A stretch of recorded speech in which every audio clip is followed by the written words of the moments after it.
C'est le jour J et c'est le jour que j'attendais depuis plus de 5 ans et il est arrivé et maintenant c'est une première étape et j'attends maintenant la construction et voir les bâtiments éclore et l'activité naître.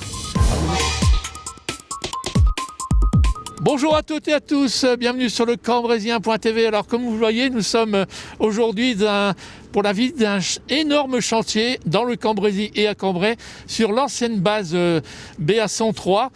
Et tout de suite, je vais aller à la rencontre de l'un des responsables, monsieur Fabrice Gallo, pour vous faire un petit peu le point et après on fera une visite complète du chantier. A tout de suite. Monsieur Gallo, merci de nous accueillir sur ce titanesque chantier I-Vallée. Peut-être pour commencer, vous présenter en quelques mots. Alors, je suis Fabrice Gallo, je suis le directeur développement du projet I-Vallée. Je travaille avec David Taïeb au développement du projet dans sa globalité. Alors on est ici dans l'ancien mess Oui. de la base. L'entrée base est pas loin, peut-être le montrer. Alors l'entrée base est ici, l'entrée historique de la base. Tous les Cambrésiennes et Cambrésiens connaissent. Et le mess dans lequel on est ici, qui représente quand même un bâtiment de 6000 m². Pour vous donner un ordre d'idée, ça c'est un terrain de foot, un autre terrain de foot, et on est sur l'emprise foncière totale du projet de la base aérienne. Alors là, c'est l'ensemble donc du projet I-Vallée. Exact. Avec donc les communes tout autour pour se repérer. On est sur la commune d'Ennecourt ici, d'Épinois dans le Pas-de-Calais. La frontière en fait entre les deux départements, c'est la ligne jaune.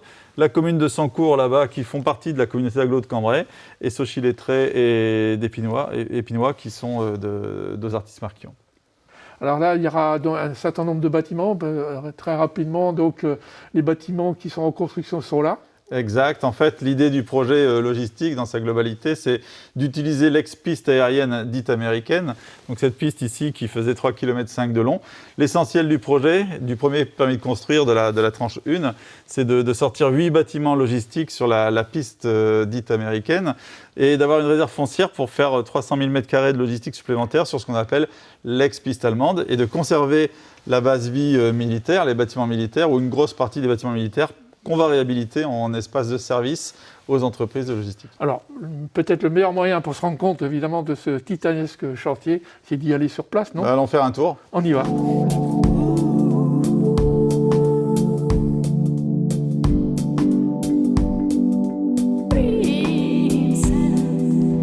Ce galop se trouve ici dans un point névralgique de cet immense chantier I-Vallée.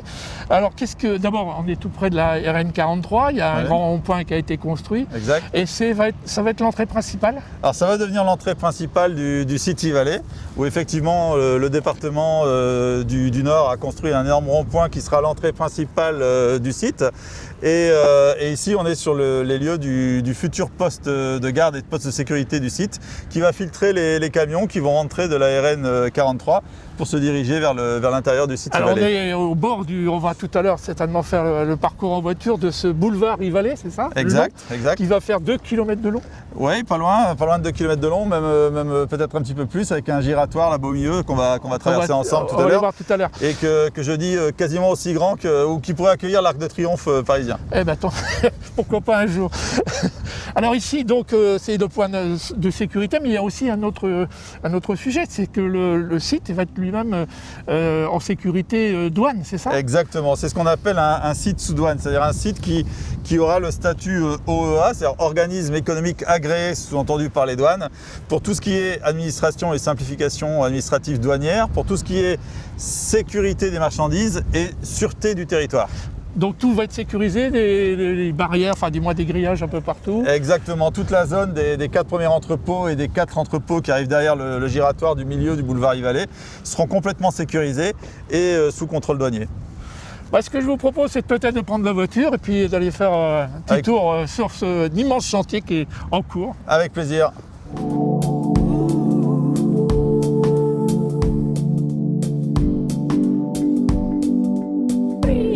Ce galop, on est sur le boulevard I-Vallée, 2 km de long, il faut le rappeler, ça montre encore l'énormité de ce chantier. Alors on est devant un bâtiment qui est en pleine construction, en quoi consiste-t-il ? Combien de mètres carrés ? Alors, ce bâtiment, c'est le bâtiment A. C'est le premier qui sera livré tout début d'année prochaine 2021. Et c'est un bâtiment qui fait 72 000 m², divisé en 12 cellules de 6 000 m² chacune, qui comprennent chacune 6 portes à quai pour accueillir les camions en reverse et débarquer les palettes à l'intérieur du bâtiment. Et parfois, pour certaines cellules, on aura ce qu'on appelle des portes air-planes ou des portes de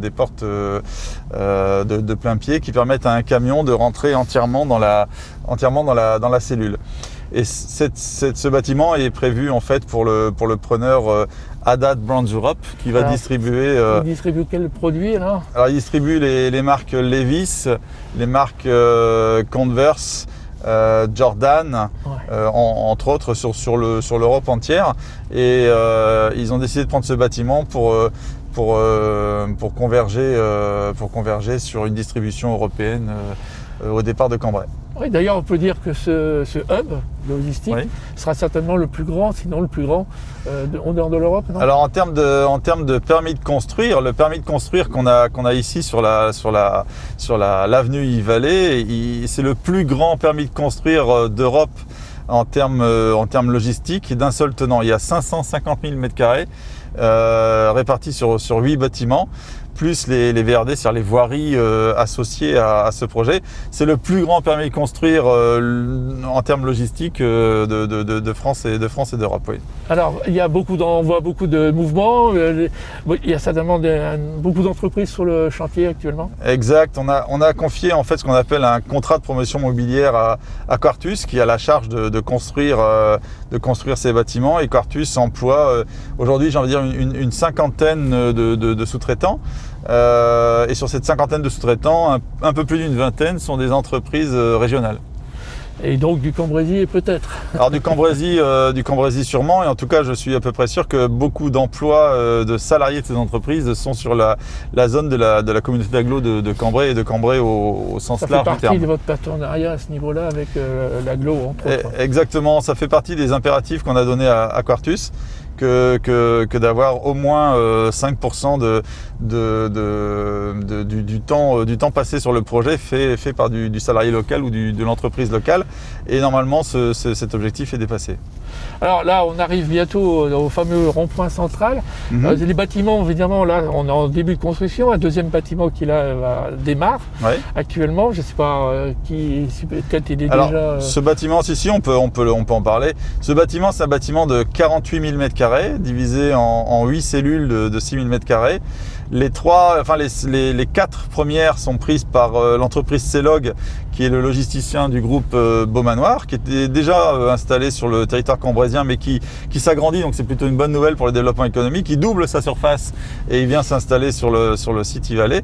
Et l'autre partie du bâtiment est prise par une belle entreprise régionale qui s'appelle, même le leader régional en termes de logistique, qui s'appelle Bills de Rossi-Mastoc, donc et qui vise là un développement économique sur la région et pareil sur le site Yves-Vallée pour déployer de la distribution au départ de Cambrai. C'est difficile de parler d'emploi aujourd'hui, mais en gros, ça peut, à l'horizon 2025, on peut arriver à combien d'emplois? Alors je pense que directement dans les entrepôts, on a toujours annoncé, et je pense qu'on le dépassera, ce chiffre, on a toujours annoncé 1500 emplois sur tous les entrepôts, en interne des entrepôts, mais je pense que ce chiffre peut être doublé rien qu'avec ce qu'on appelle les emplois indirects, rien qu'avec les chauffeurs de camions et les chauffeurs routiers qui arriveront sur le site, avec la zone de service qu'on va ouvrir en face par la réhabilitation des bâtiments militaires, on en reparlera tout à l'heure. On va ouvrir des crèches, des restaurants, vraisemblablement un hôtel également, et toute une zone d'activité de service tertiaire dédiée aux logisticiens et aux métiers de la logistique qui sera sur cette avenue Yves-Vallée. Moi je pense qu'on peut parier sur 1500 emplois directs sûrs dans les entrepôts, et on peut doubler avec cette zone de service et le trafic routier que ça va générer. Alors, au-delà de rond-point, et donc 2 nouveaux bâtiments. On va évidemment construire des 2 côtés du boulevard. Exact.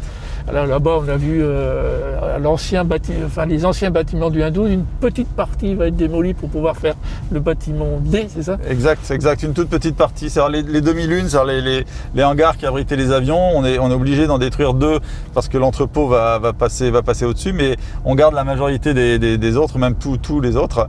On va conserver également le PC base, donc qui va devenir un centre de formation et l'endroit où on va assurer la formation formation des CACES, c'est-à-dire des certifications pour les chariots élévateurs qui vont rouler à l'intérieur des entrepôts. Et on voudrait à terme même fabriquer un campus avec une grande école, des universités sur les domaines du e-commerce et sur les domaines du Master 1, Master 2, directeur de supply chain ou directeur d'entrepôt logistique. Alors pour l'instant, donc la deuxième partie, à l'horizon combien? Le premier bâtiment de la deuxième partie? Alors là, c'est... hypothétique, peut-être? Indépendamment du Covid et des crises sanitaires qui pourraient arriver, mais j'espère qu'on en sortira en 2021. Logiquement, donc les deux premiers bâtiments qu'on a vus là à l'écran sont des bâtiments qui sont mis à disposition des preneurs à partir de mi-janvier 2021 et qui seront, j'ai envie de dire, en production à partir de fin mars 2021. Ce qui veut dire qu'ils vont tourner à plein régime dès avril-mai 2021. Plein régime, ça veut dire que déjà les deux premiers entrepôts vont abriter au moins, en vitesse de croisière, au moins 500 personnes. Là, on aura près de 130 000 m². Et on devrait générer rien que là-dessus déjà 500 emplois. Ensuite, les deux nouveaux entrepôts, le C et le D qui arrivent en face, devraient être lancés sur cette fin d'année ou début d'année prochaine pour être livrés toute fin d'année 2021, début d'année 2022. Et ensuite, la phase 2, c'est-à-dire la phase derrière le rond-point sur lequel on arrive là, devrait être livrée, j'ai envie de dire, fin 2023, début 2024. Et dont le plus gros bébé de la zone, l'entrepôt H, qui est tout au bout et qui fera à lui tout seul 150 000 m². Voilà, 15 hectares, ça me paraît énorme. C'est combien de terrains de football ça? Alors, cet entrepôt-là en particulier, je ne pourrais pas vous dire. En revanche, je sais que la totalité de la base militaire, c'est 400 terrains de football. Donc ça fait quelques beaux matchs. Une belle, en tout cas, perspective. Ouais. On est arrivé donc à ce fameux rond-point, qui est le point central un peu. Toutes les avenues vont converger ici pour la distribution vers tous les bâtiments et notamment la partie aussi restauration, etc. Exact, c'est le point central de la base, c'est le point central de l'avenue Yves-Vallée. Et c'est ce qui va permettre de relier aussi la base logistique sous douane des entrepôts neufs qu'on construit avec l'ex-base militaire ou les bâtiments militaires qu'on va réhabiliter, qu'on appelle la zone vie et la zone de service. Là, écoutez, merci Monsieur Gallo de toutes ces explications. Je vous en prie. J'espère qu'on pourra se retrouver évidemment plusieurs fois dans l'avenir, dans quelques mois, déjà pour l'inauguration, je suppose, en février. Avec plaisir. Mais plus tard aussi, suivant l'évolution de ce fameux chantier. Très bien, merci à vous. Merci.